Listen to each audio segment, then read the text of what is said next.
अंग बने फिरते बाहिर अंतर पथ भेदन के जाहिर के अंग बने फिरते बाहिर अंतर पथ भेदन के जाहिर हमें बोझ बुझाए सुधार दिया गुरु साहब बाबा देवी ने हमें बोझ बुझाए सुधार दिया गुरु साहब बाबा देवी ने बंद कराए पलक पट को कहे बाहर में तुम मत भट को बंद कराए पलक पट को कहे बाहर में तुम को सीधे सन्मुख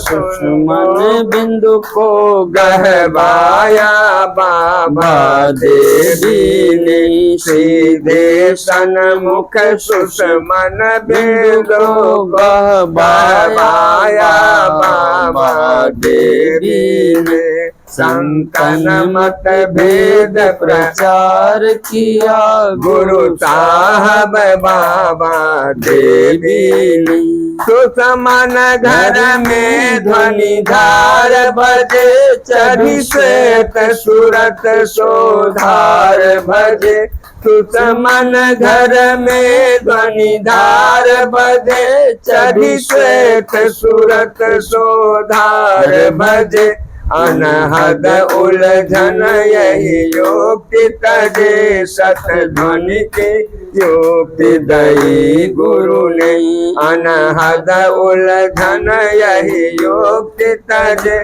सत ध्वनि के युक्ति दई गुरु ने संतन मत भेद प्रचार किया गुरु साहब बाबा देवी ने गुरु की यह युक्ति बड़ी में ही परगट संसार नहीं गुरु की यह युक्ति बड़ी में ही परगट संसार नहीं यही ढोल पिटाए सुनाए दिया गुरु साहब बाबा देवी ने यही ढोल पिटाए सुनाए दिया गुरु साहब बाबा देवी ने संतन मत भेद प्रचार किया गुरु साहब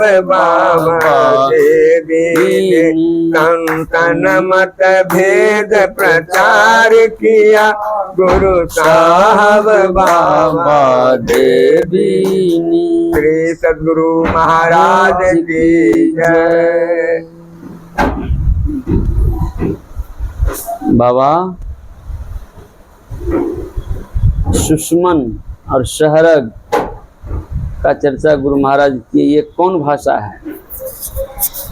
शहरग यह फारसी भाषा है जिसको महाराज संत सतगुरु महाराज जी सुषमना के नाम से हम लोगों को जनाया है। सूरदास जी महाराज इसी को कहते हैं नयन नासिका अग्र हैं जहाँ ब्रह्म की ठौर अविनाशी बिन से नहीं खुद सहज ज्योति प्रकाश। इसको तीसरे तिल भी कहा है, आज्ञा चक्र भी इसे बोलते हैं और इसी साधना को संभवी और वैष्णवी मुद्रा भी कहते हैं। और भगवान बुद्ध से विपासना भी कहते हैं। इस प्रकार से जितने संसार में संत हो गए दृष्टि साधन को ही अपने अपने भाषाओं में जो इनके नाम अभी व्यक्त किए हैं, जिससे करने से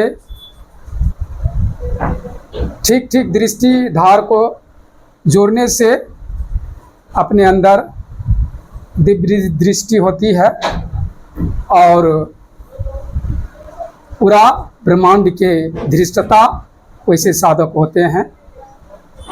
इस क्रिया के करने के पहले मानस जप और मानस ध्यान से मन की शुद्धि होती है और तब गुरु निर्देशित स्थान पर जो साधक ठीक ठीक टिका सकते हैं, दसों दिशा को छोड़कर नासिका के आगे जो भगवान कृष्ण आज्ञा दिए हैं देखने के लिए, यहाँ जो ठीक ठीक अपने दृष्टि को जोड़ सकते हैं, उसकी दुहाई फिर जाती है, उसका सूक्ष्म मंडल में गमन होता है, परमात्मा की ओर से अंदर जाने के लिए उसके आज्ञा हो जाते हैं। यह परमात्मा की बायां हाथ है। यहाँ जाकर साधक पूरे ब्रह्मांड का दृश्यता होते हैं। इस स्थान का नाम सहस्त्रदल कमल के नाम से जाना जाता है। जिस तरह हम लोग सैर जगत में देखते हैं, सैर करते हैं, घूमते हैं, उसी प्रकार इसी सहस्त्रदल कमल में सातों स्वर्ग है। इस स्थान में पहुंचकर साधक तमाम स्वर्ग आदि लोग देखते हैं। इसी ब्रह्मांड में सभी देवलोक हैं, सातों स्वर्ग। ये अत्यंत पवित्रता के अंतर्गत रह करके ही कोई साधक इस साधना में सफलता प्राप्त कर सकते हैं। अत्यंत पवित्रता अत्यंत आवश्यक है।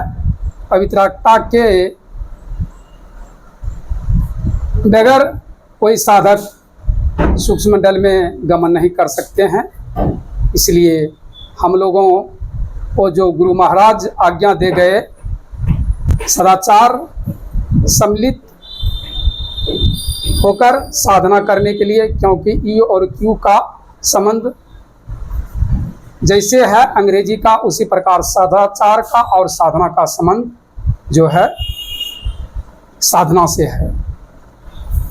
हम लोगों का इस कलिकाल में परमाराध्य संत सतगुरु महाराज बहुमूल्य ज्ञान दे गए हैं।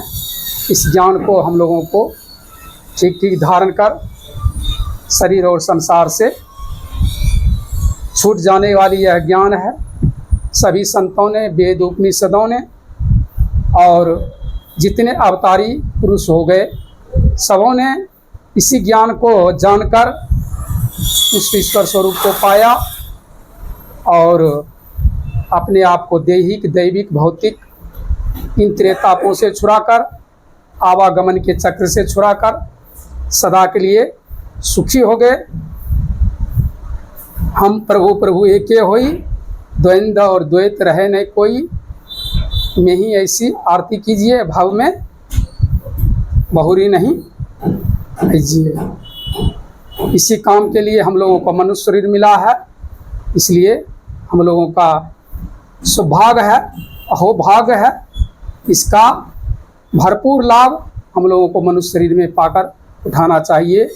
श्री सद्गुरु महाराज की जय। बाबा, हम लोगों को भगवान शिव की एक याद उक्ति है कि जिनका आँख संत का दर्शन नहीं करे तो मयूर के पंखों के समान है। तो आँख शब्द का प्रयोग संत कबीर साहब किए। अखिया लागी रहन दो साधो, हृदय नाम सम्हारा है। फिर सूरदास जी महाराज भी कहते हैं, अखिया हरि दर्शन को प्यासी। मीराबाई कहते अखियन दर्शन बिना दुख है। तो ये सब भावना मनुष्य के साथ संतों की इतनी गहराई से और इतनी पवित्रता से आती रही, तो फिर भी आज के दुनिया में लोग मीट मछली की तरफ, शराब दारू की तरफ, आवारागर्दी की तरफ ही क्यों प्रवृत्ति बढ़ती जाती है? इतने पवित्र ज्ञान को सुन करके, समझ करके भी दशा में क्यों नहीं लाते? इसका क्या कारण है? श्री सद्गुरु महाराज की जय। यह है मनुष्य शरीर जो मिला है हम लोगों को, मनुष्यता प्राप्त करने के लिए। मनुष्य शरीर से कम हम संसार में आकर मनुष्य बने। मनुष्य शरीर से अपने आप को ऊंचा उठा सकते हैं, देवता बने, और देवताओं से भी ऊपर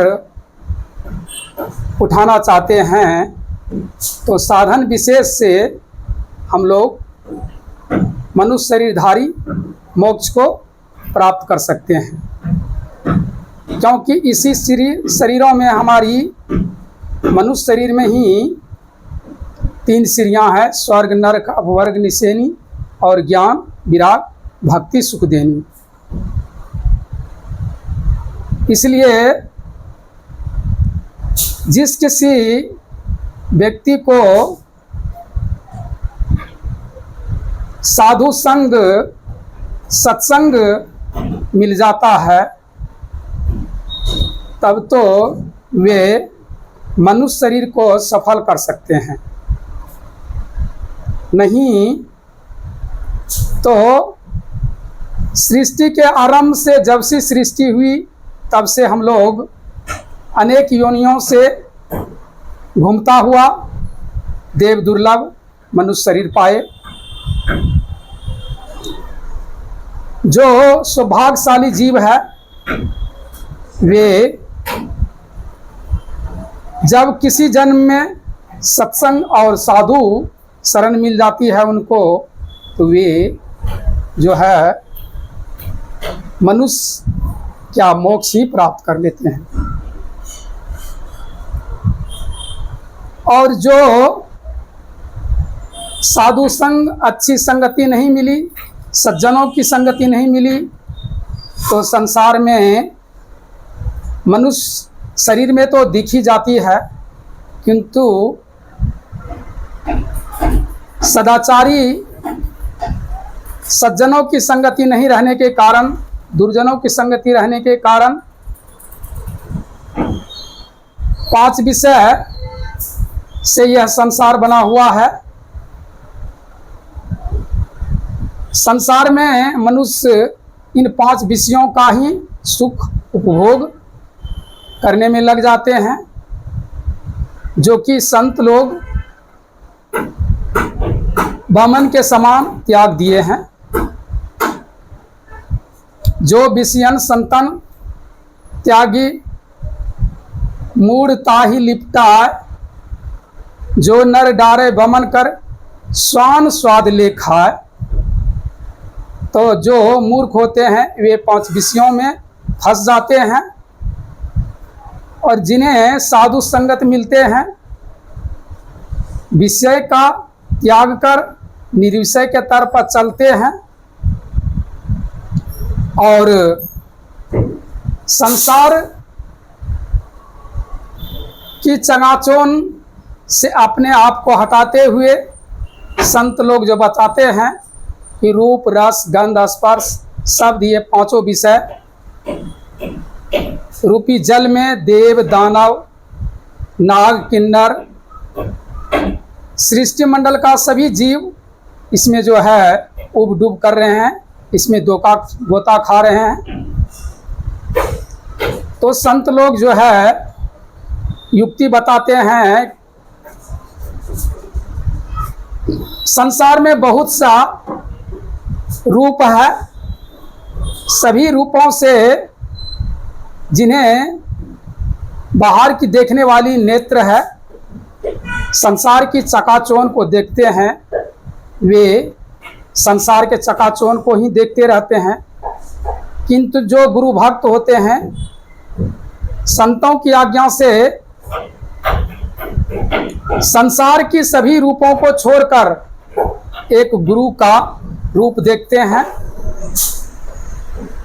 और संसार में बहुत शब्द है, इन शब्दों को भी गुरु छुड़ाते हैं। एक मंत्र का जप करने के लिए बताते हैं, बहुत सा शब्द छूट गए, एक मंत्र की जप बताए, एक शब्द में मन लगी सिमटाव कुछ हुई, और बहुत सा रूप संसार में है, सारे रूप छूट गई, एक रूप में मन लग गए, अर्थात मानस जप और मानस ध्यान। ऐसे जो साधक होते हैं उसकी बिखरी हुई प्रवृत्ति सीमेट में आती है और दृष्टि साधन करने की योग्यता इस साधक में आते हैं। वे जब ठीक ठीक दृष्टि को गुरु निर्देशित स्थान पर टिका लेते हैं तो रास्ता बहुत कठिन है और बहुत झीना है।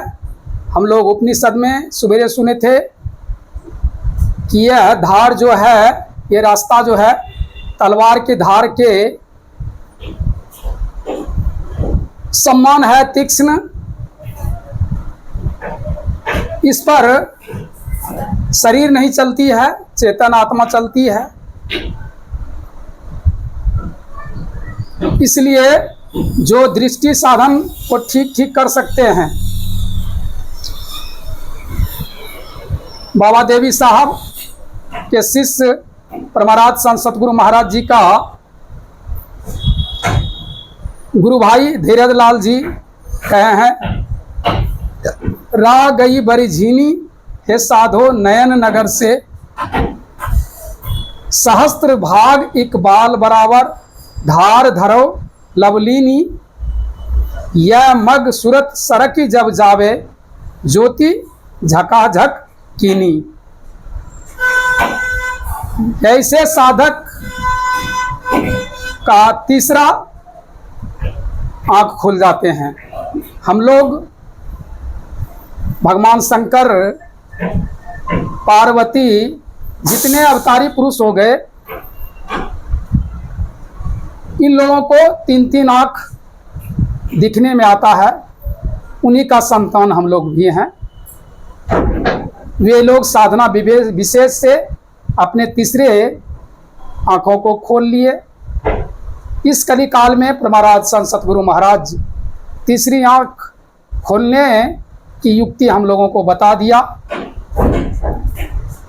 बाहर की आंखें, बाहर की वस्तु कुछ दिखे या ना दिखे, जो साधक का सूक्ष्म मंडल में गमन होता है, परमाराज संत सतगुरु कह गए, एक बिंदु था दूरबीन हो, दूरबीन क्या करे। वे ऐसे साधक समस्त ब्रह्मांड की दृष्टता होते हैं। बैठे बैठे समस्त ब्रह्मांड को देखने की उसमें क्षमता होते हैं। और ऐसे साधक से अशुभ कर्म नहीं होते और वे आगे रिद्धियां सिद्धियां भी फंसाती है। जो साधक रिद्धियां सिद्धियां में नहीं फंसते, वे साधक शब्द भेद बताने वाले गुरु की खोज करते हैं और वे गुरु भी पा लेते हैं और सूक्ष्म मंडल का केंद्रीय शब्द गुरु पकड़ाते हैं और सूक्ष्म मंडल का केंद्रीय शब्द खींचती हुई कारण मंडल की केंद्रीय शब्द को पकड़ा देती है और कारण मंडल की केंद्रीय शब्द खींचती हुई महाकारण मंडल की केंद्रीय शब्द को पकड़ाती है। यहाँ तक चार अंतःकरण इंद्रियां जो है साथ रहती है, मन बुद्धि चित्त अहंकार। मद बुद्धि चित्त अहंकार की है त्रिकुटी लग ठौर, जन दरिया तिनके परे ररंकार की ठौर। यहाँ सम्य अवस्था धारणी मूल प्रकृति के नाम से संतों ने कहा है। इस स्थान को गीता में स्विकार क्षेत्र कहा है। यहाँ से जब चेतन आत्मा अकेली चलती है, परमात्मा से मिलने के लिए ये निम्न कोटि की प्रकृति है। अपरा प्रकृति और परा प्रकृति जो कहा गया है, तो ये अपरा प्रकृति है, सम्यावस्था धारणी मूल प्रकृति। क्षेत्र और क्षेत्रज्ञ जो है चेतन आत्मा, ये परा प्रकृति है। यहाँ से जीव आत्मा अपने स्वरूप को पहचानती है और यहाँ से आगे पुरुषोत्तम में जाकर मिलती है जीवात्मा और उस परमात्मा में मिलकर हम प्रभु एक हो जाए। सारे दुखों से साधक अपने आप को छुड़ाते हैं, देहिक दैविक भौतिक इन त्रितापों से छुड़ाकर पूर्ण सुखी हो जाते हैं। गुरु नानक साहब का शब्द जल तरंग जिमी जल ही समाइया, क्यों ज्योति संग ज्योति मिलाइया, कह नानक भ्रम कटय कवारा, बहुरी होई स्यो लाजी। यह दशा हो जाती है। सपनों नहीं दुख देत दर्शन, बात कोटि को कहे पावे सदा सुखी संसार आशा तजीर है। सपनों नहीं दुख देत दर्शन, बात कोटि को कहे। ऐसे साधक को सपने में भी दुख नहीं होता है। श्री सद्गुरु महाराज की जय। तो बाबा, आप जब इतने ऊंचे दर्जे के संतमत की साधना की विधि को व्याख्यान करते हैं, आँख नहीं है, ये तो आप अंदर की सूरत के ख्यालों से सुनाते हैं। किताब पढ़ने वाले बहुत साधकों को हम लोग देखते हैं कि शुद्ध नहीं पढ़ पाते हैं संतमत के साहित्य को, और आप इस संतमत के गूढ़ ज्ञानों को जो अंदर में खास करके साधक जब चलते हैं, इन साधक साधिकाओं को इतना बड़ा संबल का एक ख्याल आप दिलाते हैं। तो गुरु महाराज जो संतमत के पहले अपने जीवन चरित्र में कष्ट सहे हैं, उन कष्टों के बारे में आप क्या कहना चाहेंगे?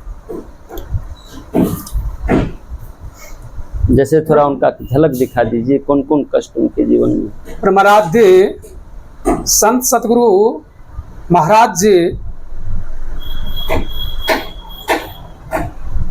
जो थे, इनके अनेकों जन्म का संस्कार था।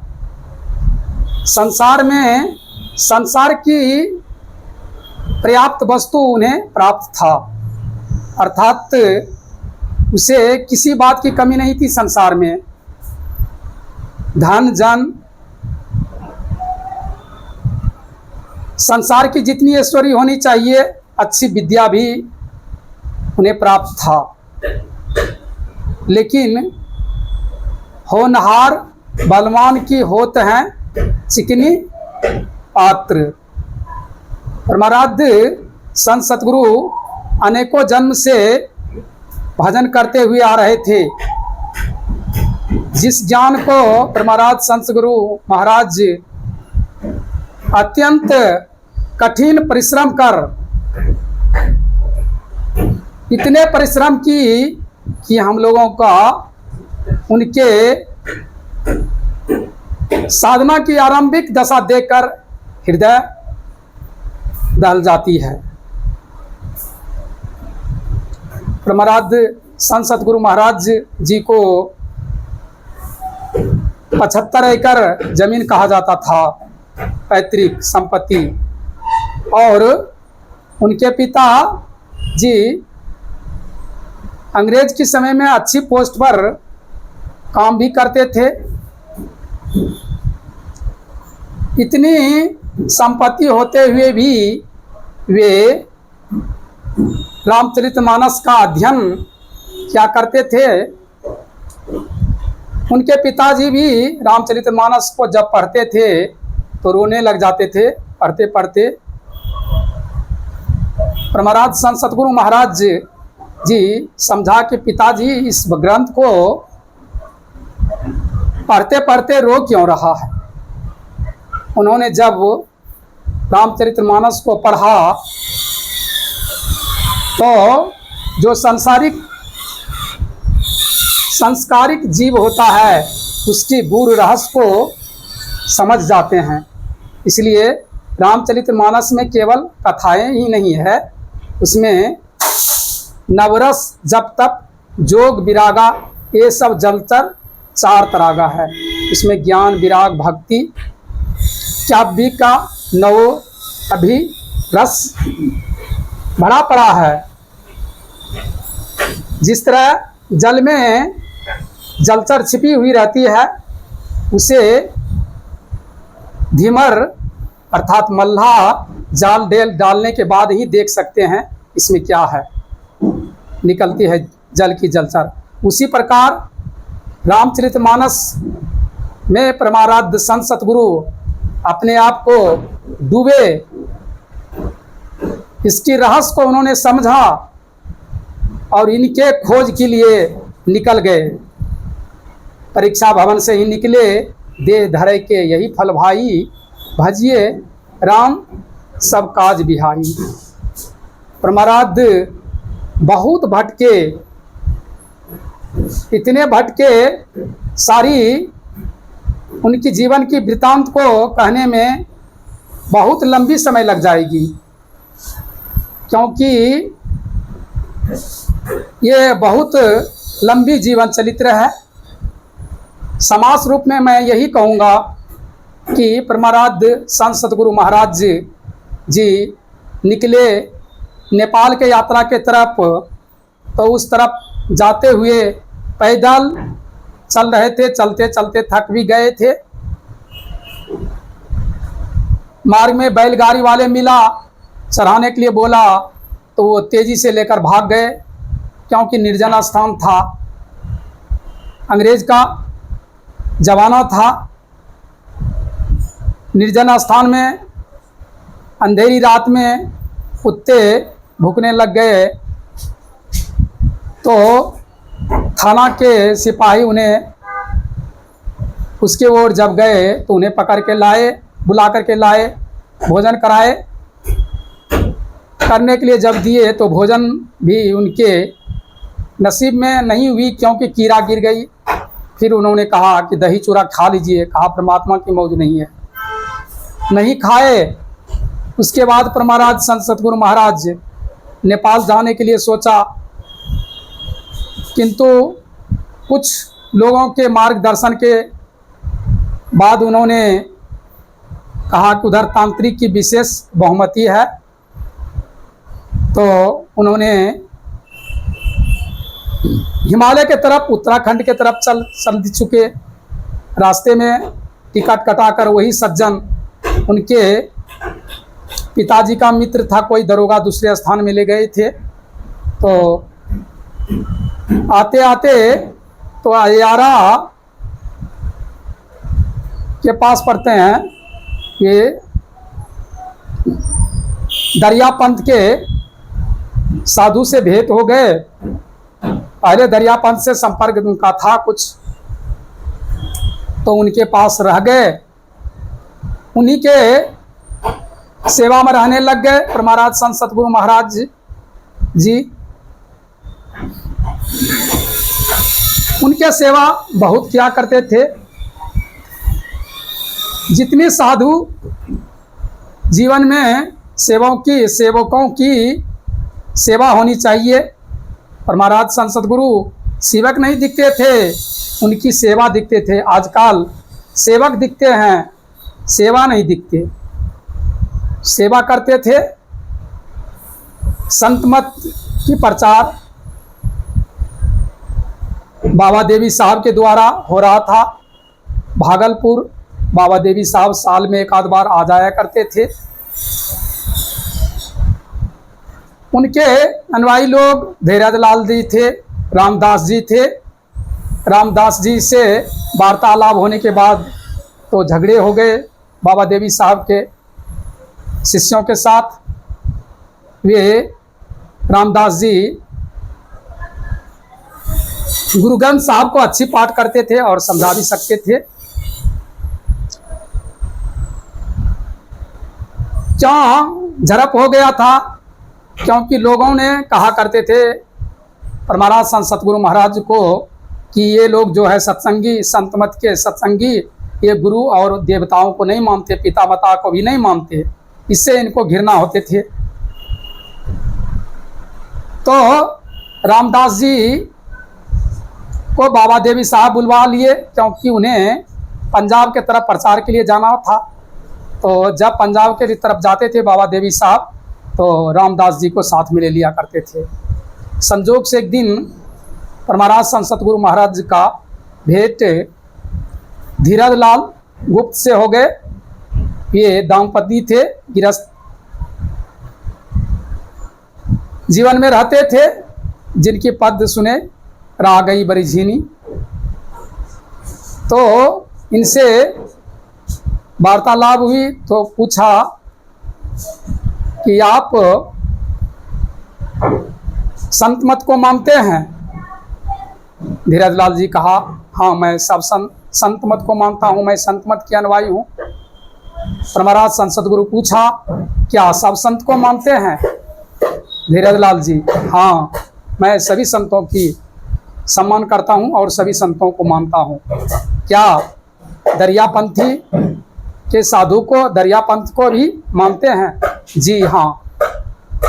यह बात परमाराज संत सतगुरु महाराज को बड़ी अच्छी लगी और वे जिज्ञासा किए, क्या संत मत को आप ठीक ठीक मुझे समझा सकते हैं? सभी संत मत क्या है? धीरज लाल जी, जी मैं आपको समझा सकता हूँ। क्या समय आप देंगे? धीरज लाल जी, जी आप जब समय निकाल लें मैं आपके लिए समय निकाल लूँगा। परमाराज संत सतगुरु महाराज जी अपने गुरु की सेवा 10 बजे रात तक करते थे। सवेरे 4 बजे से उनके सेवा में हाजिर होते थे। जैसे पतिव्रता स्त्री पति की आज्ञा की प्रतीक्षा करती रहती है, उसी प्रकार अपने गुरु का सेवा करते थे परमाराज संत सतगुरु महाराज। और 10 बजे रात के पास वे चले जाते थे धीरज लाल जी महाराज के पास। और 10 बजे रात से धीरज लाल जी भी ऐसे गृहस्थ जीवन में रहने वाले थे साधक, जो कि 10 बजे रात से 3 बजे सवेरे तक दोनों में वार्तालाप होती रहती थी। और 3 बजे के बाद वे अपने गुरु की सेवा में आ जाया करते थे। 3 महीने तक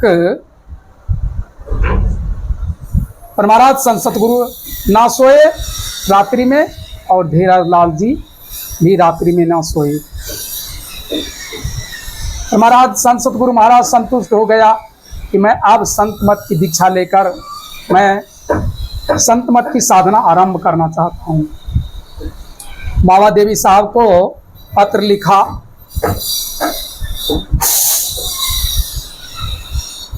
पत्र बाबा देवी साहब को मिला धीरज लाल का।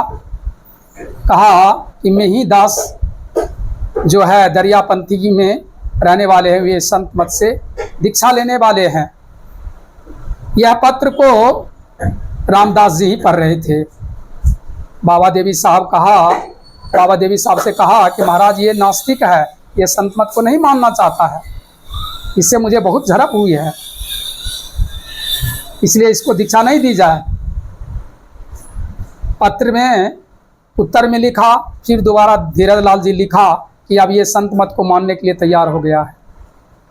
आदेश हो गई बाबा देवी साहब का कि अभी तो मैं नहीं लौट कर आऊँगा।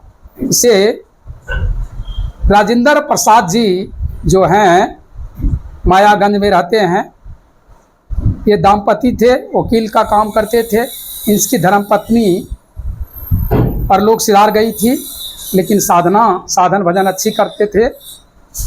क्योंकि ये जब दूसरा विवाह करना चाहा, पिताजी कराना चाहे, तो बाबा देवी साहब को पत्र लिखे थे कि मैं पिताजी की आज्ञा होते हैं कि दूसरा विवाह करा ले। तो बाबा देवी साहब इनके विषय में कहा था कि तुम दाम्पत्य जीवन को जान चुका है, पत्नी का भी सुख को जान चुका है, पुत्र एक है तुम्हें, पुत्र का सुख भी तुम जानता है, अब तुम्हारी इच्छा जैसे तुम करो। तो इन्होंने पुनः विवाह नहीं किए और संत मत के साधना, जो भूले भटके लोग थे उन्हें बाबा देवी साहब की आज्ञा से दृष्टि साधन की क्रिया भी बता दिया करते थे। उन्हीं के पास बाबा देवी साहब के आज्ञा के अनुकूल वे ले गए राजेंद्र प्रसाद जी के पास और वहाँ ले जाकर दृष्टि साधन की दीक्षा धीरज लाल जी बता दिए। उन्होंने कहा कि मैं आपकी गुरु नहीं, गुरु बाबा देवी साहब आपका गुरु है। जब बाबा देवी साहब आए तो उनके हाथ में हाथ लेते हुए सौंप दिए परमाराज संत सतगुरु महाराज का कि ये आपका शिष्य है। परमाराज संत सतगुरु देख कर इनके जीवन को देखकर बाबा देवी साहब बड़ा प्रसन्न हुए, बड़ा स्नेह से इनसे मिले और बाबा देवी साहब बाबा देवी साहब के साथ परमाराज संत सतगुरु महाराज जिज्ञासा किए, अपने साथ भी ले गए और वहाँ पर संतवानियाँ की जिस तरह पाठ कराकर हम लोगों को समझाते हैं, सभी से पूछते हैं, बड़े ऋषिकेश में पूछा जाता है संतवानी पाठ करा करके, कुछ लोगों से पूछ जाते हैं इसके कि शब्दार्थ बताए, तो अभी भी पूछा जाता है। तो उसी तरह सभी लोगों से पूछते थे, परमाराज संत सतगुरु महाराज से भी पूछा गया। ठीक संतवानी की व्याख्या को नहीं समझा सके तो परमाराज संत सतगुरु महाराज को बहुत डांटा। साधु जीवन में आ गया है, कुछ समझता नहीं है, समझा नहीं सकता है, डांटा। तो बाबा देवी साहब के डांट से वे चले गए, दूसरे कोई रख लिए, मैं उसका नाम नहीं जानता हूँ, भूल गए हूँ नाम। तो उनके पास रुके और उन्होंने आके कहा कि गुरु महाराज ये इनके में ही लाल का कोई यहाँ नहीं है, आप इतना डांटते हैं। तो टंडन साहब, जज टंडन साहब आके कहे कि ये तो भयभीत होकर के भाग रहे तो मैं अपने पास रखा। अरे टंडन साहब, मैं इन्हें ठोक करके ऐसा सिद्ध करना चाहता हूँ कि ये संत मत की भविष्य है, मैं इसे मजबूत करना चाहता हूँ, इसलिए इसको डांटता हूँ, बुलाओ उसको। फिर बुलाए और परमाराज संत सतगुरु महाराज को बहुत अत्यंत स्नेह देकर उन्होंने संत मत की साधना में जो है अपनी आयतिक कृपा कर परमाराज संत सतगुरु महाराज के अपने सारे साधना की पूंजी परमाराज संत सतगुरु महाराज को दिए, जिसका प्रयुक्त लाभ हम लोग इस कलिकाल में परमाराज संत सतगुरु महाराज जाने के बाद भी अहोभाग है जो कि ये साधना हम लोगों को मिला है। गुरु महाराज जी साधना के संत मत सिद्धांत के अंत में कहा गए, मैं ही न हो कछु यही बिना गुरु सेव करनी चाहिए। तो हम लोगों को जो आज्ञा गुरु महाराज दे गए, इतनी ऊंची साधनाएं हम लोगों को बीच से लाकर दे गए। हम लोग इस संसार में बड़ा भाग्यशाली है। एक वकील के सामने परमाराज संत सतगुरु महाराज कहा कि हम बड़ा भाग्यशाली है जो कि बाबा देवी साहब जैसे गुरु इस कलिकाल में हमको मिल गया। उस वकील साहब ने कहा कि परमाराज संत सतगुरु से गुरु महाराज आपसे भी मैं बहुत भाग्यशाली हूँ। परमाराज कहा सो कैसे? कहा आपने अत्यंत परिश्रम कर गुरु को पाया और हम लोगों को कुछ नहीं परिश्रम करना पड़ा, आपके जैसे सच्चे संत सतगुरु मिल गया। बोलिए प्रेम से श्री सद्गुरु महाराज की जय। बाबा एक बात आपका अपनी कड़ी में अच्छी बात कहे, सेवक और सेवा के भावना पर आप कह रहे थे। तो आपसे संक्षेप में हम ये जानना चाहेंगे कि वर्तमान समय में हम लोग सेवा से इतना क्यों नीचे होते चले जा रहे हैं और हम मान मनी को विशेष मानते हैं या संत मत के साधना के सेवा को विशेष ख्याल क्यों नहीं रहता? हम लोग में क्या कमी आ गई है, क्या आती चली जा रही है? हम आगे वाले पीढ़ी को क्या देना चाहेंगे?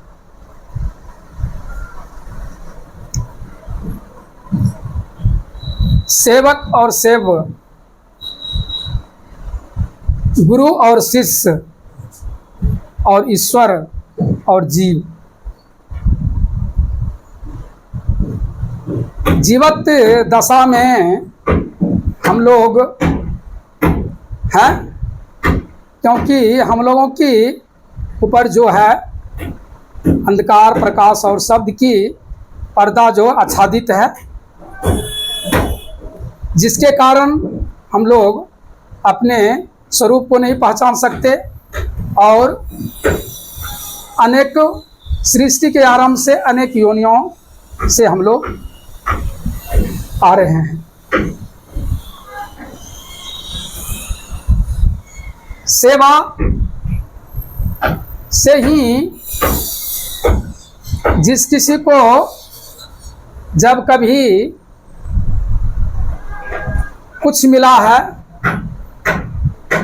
तो सेवा के बगैर आज तक कोई कुछ नहीं पाया है। इसलिए परमाराज संत सतगुरु महाराज जी कहा, गुरु की भक्ति साधु की सेवा बिनु नहीं कछु पाई हो।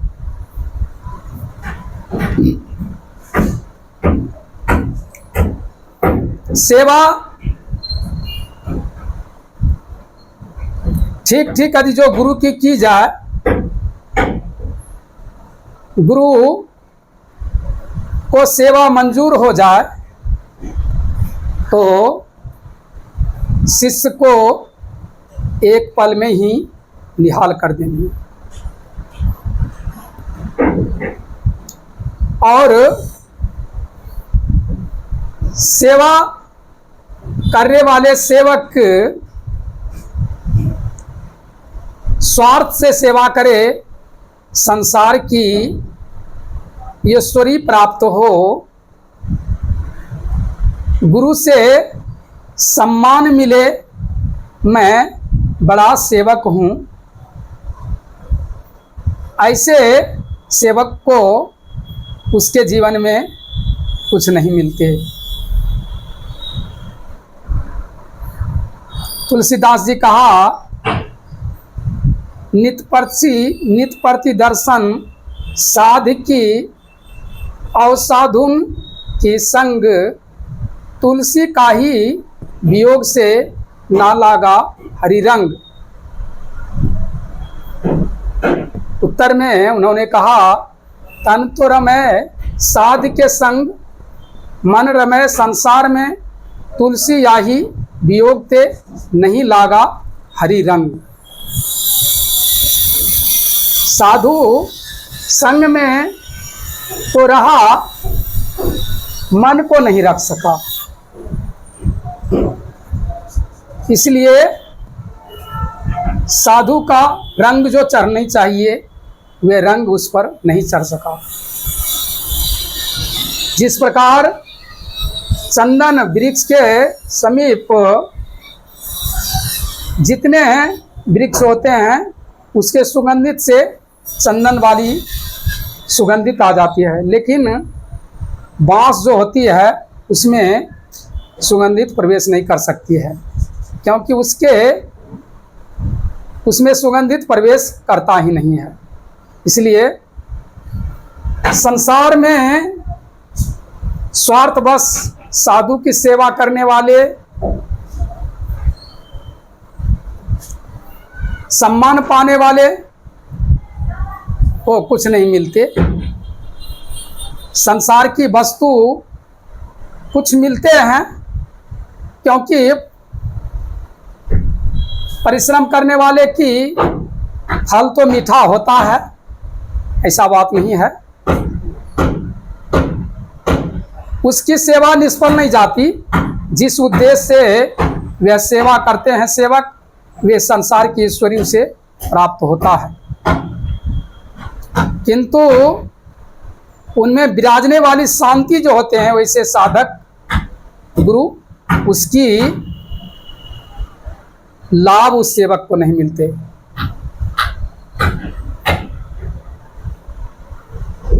संत कबीर साहब जी महाराज कहा है, गुरु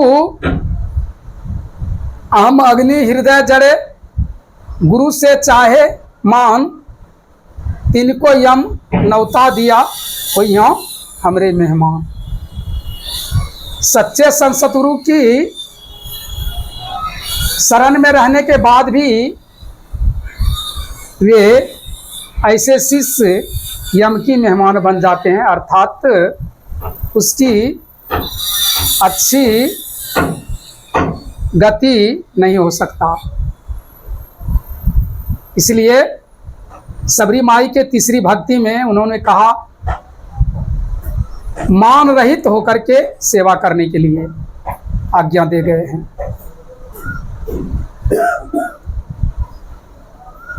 गुरु की सेवा करने वाले को अपने मान सम्मान सबको खो देना चाहिए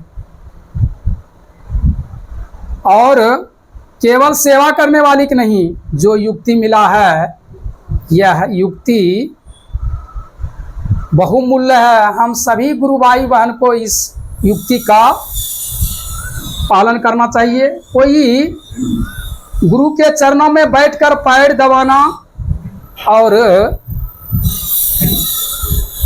वही सेवा नहीं है। सेवा का अर्थ होता है उसकी आज्ञा समना सुसाहिब सेवा। जो युक्ति इस कलिकाल में हमको परमराज संत गुरु हम सब गुरु भाई बहनों को दे गया है, ये बहुमूल्य है। इसकी संसार की समस्त वस्तु देने के बाद भी इसकी गुरु दक्षिणा नहीं चुका सकते हैं हम लोग, इतने बहुमूल्य यह ज्ञान है। संत कबीर साहब कहा है, यह तन विष की बेलरी, गुरु अमृत की खान, शिष्य दिए पे गुरु मिले तो भी सस्ता जान।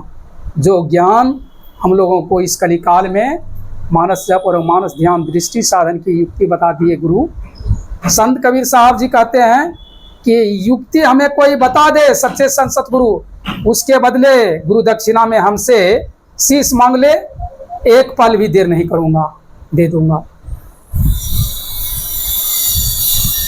भक्तों ने प्रश्न किया कि महाराज युक्ति आपको मिले और शीश दे दिए तो जीवन समाप्त हो गई, तो क्या लाभ हुआ युक्ति पाने से? कहा यह युक्ति जो है हमारे अंदर में जो बीज पड़ गई भक्ति का बीज, यह फिर मनुष्य शरीर में लाएगा, ये संस्कार बढ़ा देगा, भजन करने में लगाएगा और भजन कराता हुआ सारे विषयों से छुड़ाएगा और उस परमात्मा के स्वरूप में मिला देगा। इसलिए यह युक्ति जो बता गया गुरु महाराज बहुमूल्य है। और इस युक्ति को जानकर जो कोई निरंतर अभ्यास करते हैं, सपने में भी इस मंत्र का उच्चारण करते हैं, तो संत कबीर साहब कहा है, सपने में बौराई के जामुख निक्षय नाम या राम,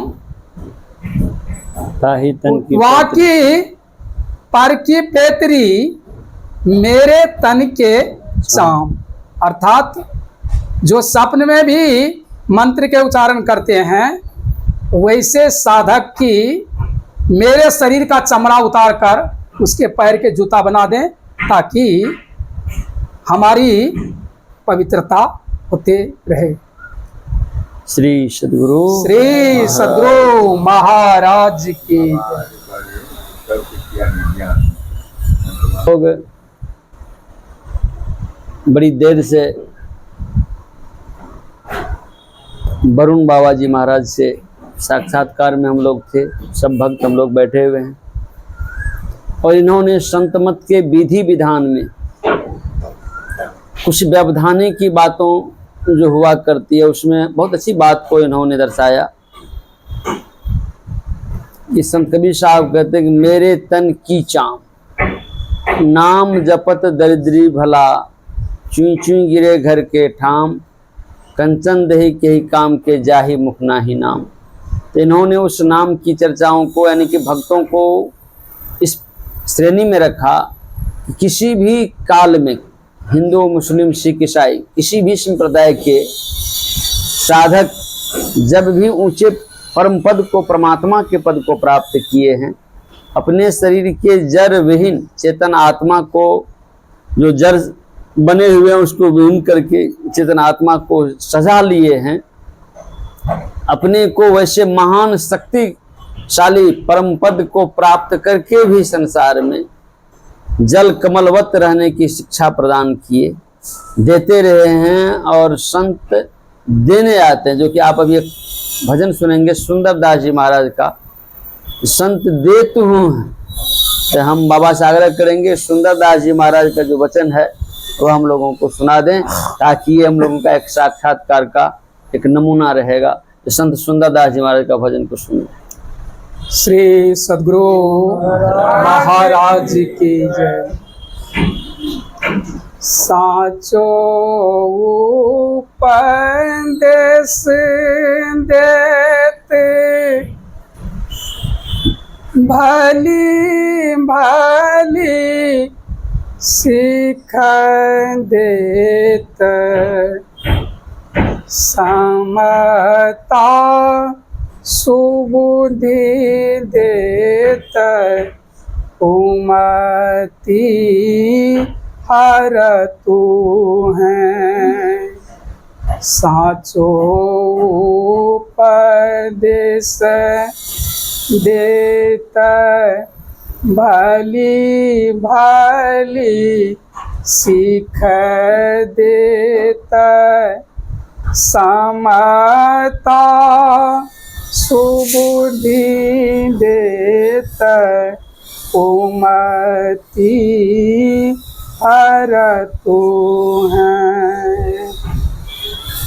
मार्ग बताई देत भावहूँ, भगति देत मार्ग बताई देत, भावहूँ भगति देत, प्रेम के प्रतीति देत, अभूरा भर तू है। प्रेम के प्रतीति देत, अभूरा भर तू है।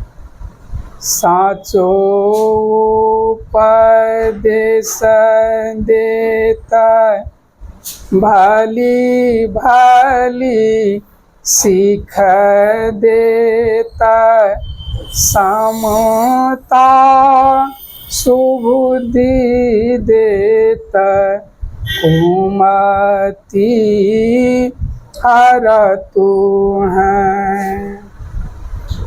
ज्ञान देता ध्यान देता, आता मोह विचार देता, ज्ञान देता ध्यान देता, आता मोह विचार देता, ब्रह्म का बताई देता, ब्रह्म में चढ़ तू है। ब्रह्म का बताई देता, ब्रह्म में चढ़ तू है। साचो उपदेश देता भली भली सीख देता समता सुबुद्धि देता कुमति हर तू है समता सुबुद्धि देता कुमति हर तू है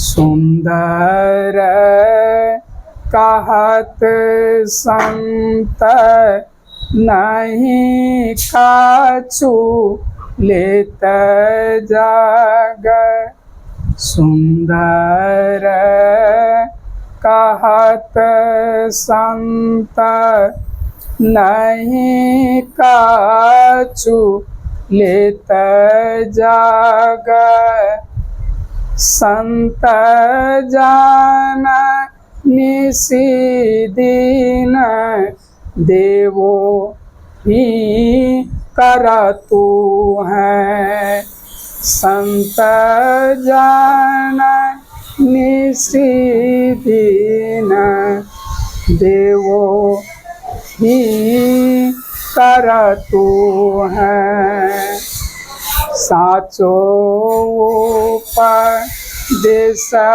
देता भाली भाली सीख देता समाता सुबुद्धि देता कुमति हर तू है समता सुबुद्धि देता कुमति हर तू है। श्री गुरु महाराज की जय। हम भक्तों को जो पूज्य वरुण जी महाराज द्वारा सवाल पूछे गए और जो भक्त इनको देखेंगे उनको जो शुभ दृष्टि नजर आएंगे तो जरूर शुभकामना। इनके नेत्रहीन पर इनकी नेत्रों की जो आत्मुखी नयनों के तारे चश्म रोशन जो हैं वह रोशनदान में जरूर बॉक्स में भेजेंगे।